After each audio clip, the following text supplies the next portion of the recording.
I got the cash in the bags. 호숫가에서 열리는 캠핑 파티에 참석한 2명의 여성. 후끈 달아오른 분위기에 유쾌하고 즐거운 시간을 보냅니다. 그렇게 하루가 지나고 어제의 뜨거운 열기가 가라앉은 아침.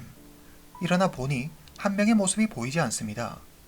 파티에 참석한 이들조차 그녀의 행방을 몰랐습니다. 경찰이 대대적인 수사와 수색을 진행하지만 그녀를 찾을 수 없었습니다. 그녀는 어디로 사라진 것일까요? 오늘은 캐나다에서 일어난 메디 스콧 사건에 대해 이야기해 보겠습니다. 캐나다 브리티시 콜럼비아. 캐나다에서 유일하게 태평양을 끼고 있는 주로 온타리오와 퀘벡에 이어 세 번째로 인구가 많습니다.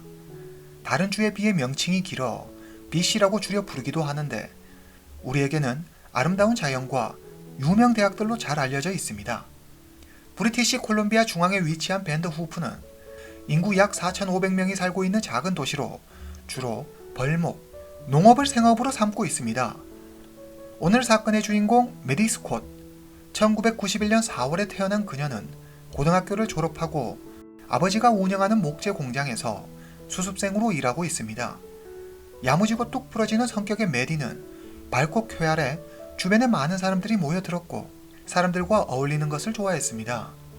쉬는 날이면 친구들과 함께 운동을 하거나 여행을 떠났는데 친구들도 열정적이고 성격 좋은 메디를 좋아했습니다. 하지만 가끔 즉흥적인 행동을 해 주변을 놀라게 했는데 얼마 전 결혼하면 여러 가지 제약이 생긴다며 자기 마음대로 약혼을 파기하기도 했습니다. 조디 볼덕. 두 사람은 뭘 하든 늘 항상 함께하는 메디의 가장 친한 친구입니다. 밴더 후프에서 남동쪽으로 약 26km 떨어진 곳에 훅스백 호수가 있습니다. 호수 주변에는 개울, 늪, 푸른 초원과 목장 등이 있어 아름다운 경관을 자랑합니다. 그리고 반딧불이나 야생 노루, 고라니 등을 쉽게 볼 수 있어 이곳이 청정지역임을 쉽게 알 수 있죠. 훅스백 호수 주변에는 10개의 야외 캠핑장이 운영되고 있는데 밤이 되면 캠핑을 즐기는 젊은 남녀들로 항상 시끌벅적합니다. 이곳에서는 여러 다양한 파티들이 많이 열리는데 일반적으로 주최자가 자기 SNS에 파티와 관련된 정보를 올리면 참가를 원하는 사람이 주최자에게 연락해 신청하면 됩니다. 메디와 조디는 이 캠핑 파티에 여러 번 참가해 새로운 친구들을 많이 사귀었습니다. 2011년 5월, 메디는 SNS를 통해 5월 27일 훅스백 호수 근처에서 파티가 열린다는 것을 알게 됩니다. 최근 메디는 여러 가지 일로 마음이 좀 심란했는데 스트레스를 풀 좋은 기회라고 생각해 베프 조디에게 파티에 함께 가자고 이야기합니다. 조디는 흔쾌히 승낙하죠. 두 사람은 들뜬 마음으로 텐트 등 여러 가지 필요한 캠핑 용품들을 준비합니다. 그러나 불행히도 그날은 그들에게 큰 슬픔을 가져다 줍니다. 2011년 5월 27일 금요일 캐나다 브리티시 콜롬비아 밴더 후프. 저녁 8시 무렵 20살 메디는 친구 조디와 함께 캠핑에 필요한 도구들을 챙긴 뒤 훅스백 호수로 향합니다. 이미 캠핑장의 분위기는 한층 달아올라 있었습니다. 메디는 차를 세우고 나뭇가지를 모아 불을 피웁니다. 그리고 조디와 함께 텐트를 칠 준비를 하죠. 그런데 문제가 생겼습니다. 지금 가져온 텐트는 메디가 이번에 새롭게 산 텐트였는데 깜빡 잊고 텐트 지지대를 사지 않았던 것입니다. 이렇게 캠핑은 엉망진창이 될 위기에 처합니다. 하지만 메디는 오늘 밤을 제대로 즐기고 싶었습니다. 그래서 바로 차를 끌고 다시 집으로 돌아갑니다. 밤 9시 30분. 집에 있던 낡은 텐트를 가지고 메디가 도착합니다. 두 사람은 바로 텐트를 설치하죠. 오늘 파티에 참가한 인원은 약 50명 정도로 대다수가 현지인들이었습니다. 이 중에는 메디와 조디의 친구들도 있었죠. 텐트를 다 설치한 메디와 조디는 바로 파티에 참석해 먹고 마시고 춤추며 파티 분위기에 흠뻑 취합니다. 메디의 친구 조디는 오늘 처음 만난 남자와 함께 술을 마시고 있습니다. 조디는 그 남자가 꽤 마음에 든 모양입니다. 잠시 후 조디와 그 남자는 서로 사귀기로 합니다. 밤 12시 30분. 새로운 남자친구가 생겨 기분이 좋았던 조디는 평소 자기 주량도 있고 계속 술을 마십니다. 그러다 제대로 걷지도 못할 정도로 술에 취하고 말죠. 조디는 비틀거리며 캠핑장을 돌아다니다 결국 넘어져 무릎을 다칩니다. 남자친구는 조디에게 다친 상처도 치료할 겸 집으로 돌아가자고 말합니다. 조디는 텐트에 있는 메디에게 가 함께 집으로 가자고 말합니다. 그러자 메디는 말합니다. 지금 너무 늦었어. 그냥 여기서 잘래. 여기는 사람도 많으니까 너무 걱정하지 말고 먼저 가. 새벽 1시 무렵 조디는 메디를 혼자 남겨두고 남자친구와 함께 캠핑장을 떠납니다. 다음날 2011년 5월 28일 이른 아침 조디는 어젯밤 잊고 가져오지 않았던 옷과 소지품을 가지러 캠핑장으로 갑니다. 캠핑장으로 가면서 메디에게 몇 번이나 전화했지만 어찌된 일인지 메디는 전화를 받지 않습니다. 아침 8시 30분 훅스백 호수에 도착한 조디는 어제와 같은 자리에 메디의 차가 세워져 있는 것을 발견합니다. 조디는 메디가 있는 텐트로 갑니다. 그런데 텐트 문이 활짝 열려 있고 메디는 보이지 않습니다. 텐트 한편에는 침낭이 놓여 있고 반지와 귀걸이가 바닥에 떨어져 있었습니다. 좀 이상했습니다. 메디는 평소 반지를 굉장히 아껴서 절대 손가락에서 빼지 않기 때문입니다. 그러나 이것 말고는 깔끔하게 정돈돼 있어 별다른 이상한 점은 보이지 않았습니다. 조디는 반지가 바닥에 떨어져 있는 게 마음에 걸리기는 했지만 메디가 잠깐 어디 갔을 거라고 생각해 크게 신경 쓰지 않았습니다. 조디는 옷과 소지품을 챙긴 뒤 캠핑장을 떠납니다. 조디는 메디를 보지는 못했지만 별일 없을 거라고 생각해 메디의 가족들에게 이 일을 알리지 않습니다. 2011년 5월 29일 메디가 사라지고 이틀이 지났습니다.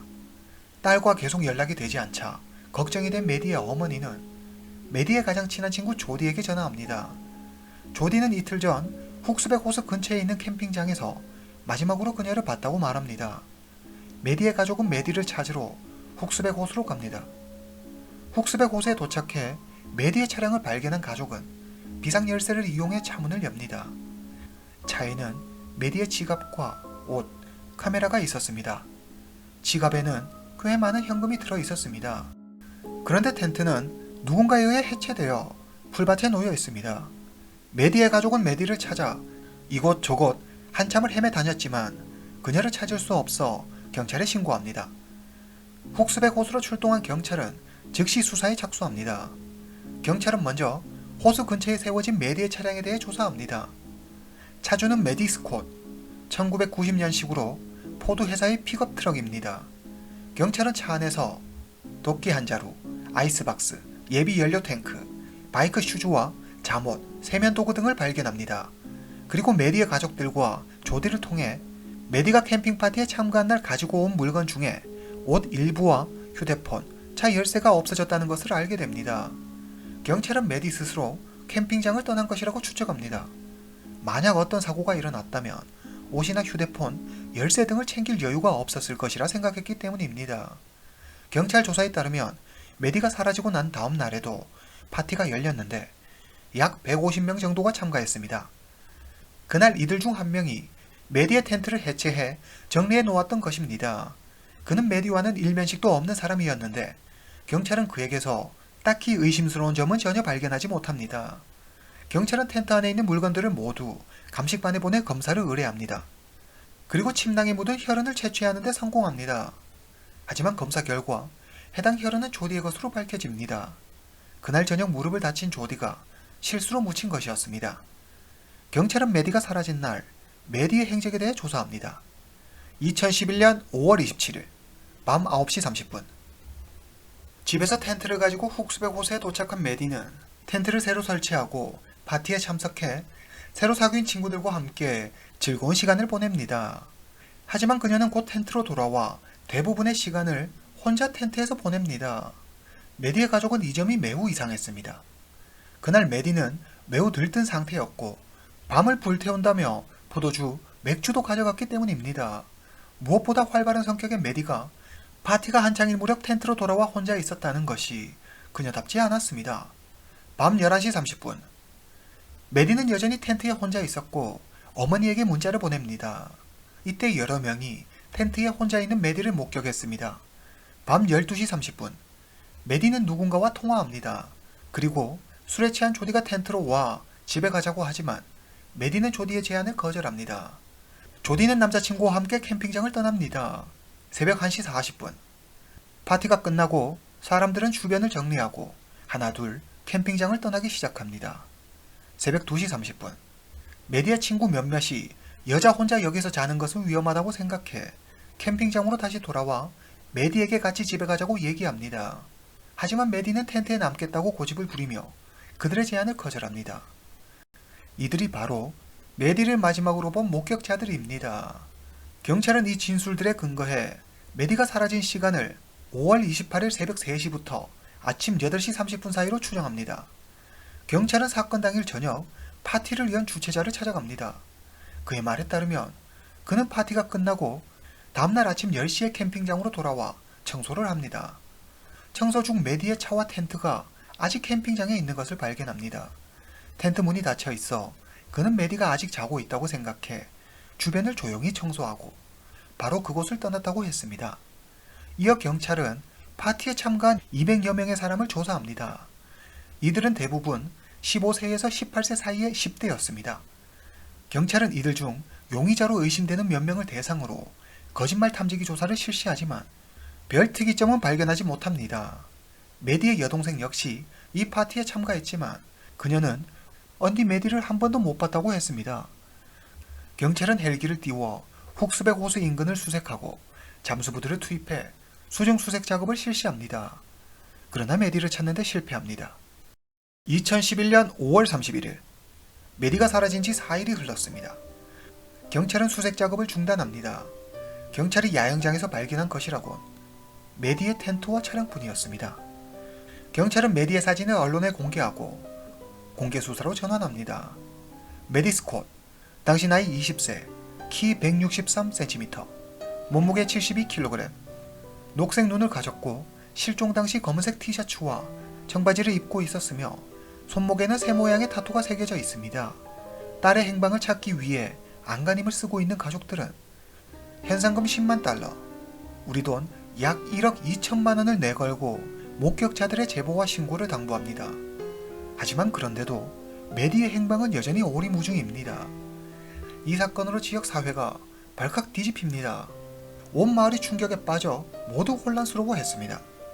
마을 사람들은 파티가 열린 호수 근처에서 퓨마를 본 적이 있는데 메디가 퓨마에게 당했을 수도 있다고 생각했습니다. 하지만 호수 주변에서는 공격의 흔적이나 몸싸움의 흔적을 찾을 수 없었습니다. 술에 취한 메디가 호수에 빠져 익사했을 것이라는 주장도 제기됐지만 메디를 알고 있는 사람들은 메디가 얼마나 똑부러지는데요. 절대 술에 취해 호수에 빠지고 그런 짓을 할 사람이 아니에요. 라며 그럴 리가 없다고 그런 주장을 일축했습니다. 경찰은 잠수부를 투입해 호수 속까지 대대적인 수색을 벌였지만 그녀의 흔적을 어디에서도 찾을 수 없었습니다. 또 일부 사람들은 그녀가 당시 미국에서 악명이 높았던 이즈라엘 키즈에게 당했을 것이라고 주장하기도 했습니다. 이즈라엘 키즈, 1978년 1월 7일 출생, 1996년부터 10대 소녀를 대상으로 강력범죄를 저지른 미국의 연쇄살인마입니다. 그는 밴더 후프에서 약 2000km 떨어진 알래스카주에 살았습니다. 이즈라엘은 메디가 사라질 무렵 알래스카주에서 시카고로 갔고 렌터카를 타고 1000마일을 더 운전해 버먼트주까지 가서 범행을 저지릅니다. 범행 당시 그는 휴대폰 전원을 끄고 현금으로만 물건을 샀기 때문에 동선을 추적하기 쉽지 않았습니다. 사람들은 이즈라엘은 보통 집에서 멀리 떨어진 곳에서 범행을 저지르는데 사건 당일에도 훅스백 호수 근처를 지나가던 이즈라엘이 메디를 발견하고 범행을 저질렀을 것이라고 주장했습니다. 그러나 이즈라엘은 범행을 저지른 뒤 항상 피해자들의 금품이나 현금 등을 훔쳐갔는데 메디의 돈은 지갑에 그대로 있었습니다. 이것은 분명 이즈라엘의 범행 패턴과는 거리가 먼 모습이었습니다. 2012년 경찰에 체포된 이즈라엘은 수개의 범죄 사실 중 일부만 인정합니다. 그리고 교도소에 수감된 지 9개월 뒤 스스로 목숨을 끊습니다. 이로써 그가 정말 메디의 실종과 어떤 관련이 있는지는 아무도 알 수 없게 됩니다. 지역 주민들을 중심으로 메디가 훅스백 호수 인근에 있는 눈물의 고속도로 사건과 관련이 있을 것이라는 주장이 제기됩니다. 캐나다 브리티시 콜롬비아를 동서로 관통하는 옐로헤드 하이웨이 16을 사람들은 눈물의 고속도로라고 부릅니다. 약 1347km 구간, 전 세계에서 손꼽히는 아름다운 경관을 자랑하는 이곳이 왜 눈물의 고속도로라고 불리게 된 것일까요? 거기에는 그럴 만한 이유가 있었습니다. 옐로헤드 하이웨이 16, 일명 눈물의 고속도로는 마을에서 멀리 떨어진 한적한 곳에 있는 데다 1000km가 넘는 긴 구간으로 인적이 매우 드물었습니다. 이 지역 대부분의 사람들은 차를 살 형편이 못돼 고속도로에 나와 남의 차를 얻어 타고 다닐 수밖에 없었습니다. 바로 이 점 때문에 쉽게 범죄의 표적이 되었습니다. 1969년 글로리아 무디를 시작으로 지금까지 이곳에서 실종되거나 살해된 여성은 모두 43명에 달합니다. 모두 10대에서 20대의 젊은 여성들이었으며 이 가운데는 14살 또는 15살의 어린 소녀들도 있었습니다. 이 눈물의 고속도로에서 수없이 많은 사건이 일어납니다. 메디 사건이 일어나기 4년 전 보니 조셉이 눈물의 고속도로에서 지나가는 차를 얻어 타려다 실종되는 사건이 발생합니다. 경찰은 대대적인 수색 작업을 펼쳤지만 호수 근처에서 그녀의 지갑만 발견했을 뿐 그녀를 찾는 데 실패합니다. 그리고 메디 사건이 일어나기 3년 전 아니타 소론 역시 눈물의 고속도로에서 갑자기 자취를 감추고 맙니다. 그녀는 차 안에 지갑과 휴대폰, 열쇠를 모두 남겨둔 채 그대로 모습을 감춰버립니다. 사람들은 이 두 건의 사건이 메디의 사건과 양상이 비슷해 보인다며 메디 역시 눈물의 고속도로에서 변을 당했을 가능성이 크다고 믿었습니다. 또 메디 사건이 일어나기 반년 전 로렌 레슬리는 SNS를 통해 콜리라는 20대 남성을 알게 됩니다. 그는 자동차 판매원으로 캐나다 프린스 조지에 살았습니다. 로렌은 활발하고 유머러스한 콜리에게 빠져들었고 급기야 직접 만나겠다며 프린스 조지로 갈 계획을 세웁니다. 그러나 어머니의 반대로 그녀의 계획은 무산되죠.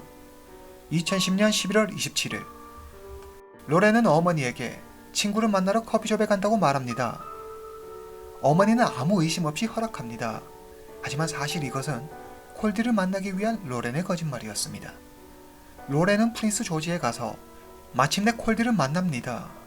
밤 9시 45분 27번 국도에서 순찰을 돌고 있던 경찰 한 명이 반대편에서 아주 빠르게 달리는 차 한 대를 발견합니다. 당시 이곳은 눈이 많이 와 밤에 도로를 달리는 차량이 거의 없었습니다. 그런데 저렇게 빠른 속도로 달리다니 경찰은 뭔가 수상하다고 생각해 차량을 뒤쫓아 갑니다. 그리고 운전자를 차에서 내리라고 하죠. 그런데 운전자의 옷에 군데군데 혈흔 자국이 있었습니다. 그가 말합니다. 노루 사냥을 하다가 피가 좀 튀었나봐요. 경찰은 차 안을 유심히 살펴봅니다. 그런데 사냥했다던 노루는 보이지 않고 조수석에 여성용품으로 보이는 물건들만 잔뜩 놓여 있었습니다. 무언가 이상했습니다. 경찰은 먼저 그를 야생동물보호법 위반자로 체포합니다. 얼마 지나지 않아 지원 병력이 도착하고 그들은 수상한 차량의 흔적을 따라갑니다. 그리고 이미 숨진 여성 한 명을 발견합니다. 그 여성은 바로 로렌 레슬리였죠. 경찰에게 체포된 운전자는 바로 콜리였습니다. 경찰이 콜리의 DNA를 채취해 데이터베이스와 비교한 결과 콜리는 이 사건 외에도 3건의 사건과 연관되어 있다는 것을 밝혀냅니다. 콜리는 결국 무기징역을 선고받습니다. 콜리의 정체가 드러난 뒤 사람들은 메디 역시 콜디에게 당했다고 생각합니다. 사건 당시 메디는 평소와 달리 텐트 안에서 계속 누군가와 연락을 하는 듯 했습니다. 메디와 계속 연락을 주고받던 사람이 바로 콜리라는 것입니다. 그날 새벽 파티가 끝나고 사람들이 대부분 집으로 돌아가자 메디 혼자 텐트에 있다는 것을 안 콜리가 찾아와 범행을 저질렀다는 것입니다. 콜리는 이 사건과 관련해 아무 말도 하지 않았고 그의 죄를 입증할 만한 증거는 발견되지 않았습니다. 또 메디의 가장 친한 친구 조디가 범인이라는 사람들도 있었습니다. 두 사람은 그날 밤 캠핑장에서 함께 자기로 약속을 했습니다. 그런데 그녀는 갑자기 메디 혼자 남겨두고 캠핑장을 떠나죠. 물론 그녀는 무릎을 다쳤습니다. 하지만 그녀의 상처는 그다지 심각하지 않았습니다. 다음날 조디가 텐트로 돌아와 옷과 소지품을 가지고 돌아갑니다. 이 점이 가장 수상합니다. 메디가 텐트에 없으면 그녀가 돌아올 때까지 기다릴 수도 있었을 텐데 기다리지도 않고 그녀의 짐을 가지고 떠나버리죠. 그리고 그녀의 짐을 다 챙겨간 것도 이상합니다. 어떤 증거 등을 감추기 위함은 아니었을까요? 설령 그녀가 바빠 메디를 만나지 못하고 그냥 돌아갔다 해도 가장 친한 친구와 그렇게 헤어지고 이틀 동안 연락 한 번 하지 않았다는 것은 쉽게 납득이 되지 않습니다. 조디는 메디를 마지막으로 본 사람이자 그녀의 가장 친한 친구입니다. 메디와 연락이 되지 않는다면 그녀는 메디의 가족에게 연락하거나 경찰에 신고할 수도 있었습니다. 하지만 그녀는 그 어떤 행동도 하지 않죠. 하루는 한 언론사가 조디를 찾아와 다음날 아침 왜 메디가 돌아올 때까지 기다리지 않았죠? 라고 묻자 일 때문에 바빠서 빨리 돌아가야 했어요. 라고 대답합니다. 경찰은 조디를 상대로 거짓말 탐지기 검사를 실시하지만 그녀는 모두 순조롭게 통과합니다. 메디가 사라지고 마을에는 이상한 소문이 하나 퍼집니다. 비에른손이라는 남자가 메디 사건의 범인이라는 것입니다. 비에른손, 당시 나이 28세, 직업은 벌목공입니다. 전 와이프와 이혼해 2명의 아이와 함께 살고 있습니다. 그는 도박에 미쳐 큰 빚을 지고 있었습니다. 비에른손은 항상 이곳을 지나다녀 이곳 지리에 빠삭했죠. 그런 그가 메디에게 접근해 범행을 저질렀다고 믿는 마을 사람들도 있었습니다. 경찰은 그를 잡아 신문하지만 별다른 소득을 얻지 못한 채 그는 풀려납니다. 그리고 2주 뒤 비에른손은 자기 집에서 스스로 목숨을 끊습니다. 메디가 사라진 지 벌써 11년이 지났습니다. 만약 그녀가 지금까지 살아있다면 31살일 것입니다. 아직도 현지에는 메디를 찾는 포스트를 어렵지 않게 볼 수 있습니다. 메디의 가족은 아직도 그녀를 찾는 일을 포기하지 않았습니다. 언젠가는 진실이 꼭 밝혀졌으면 좋겠습니다. 오늘 이야기는 여기까지입니다. 다음 시간에 뵙겠습니다.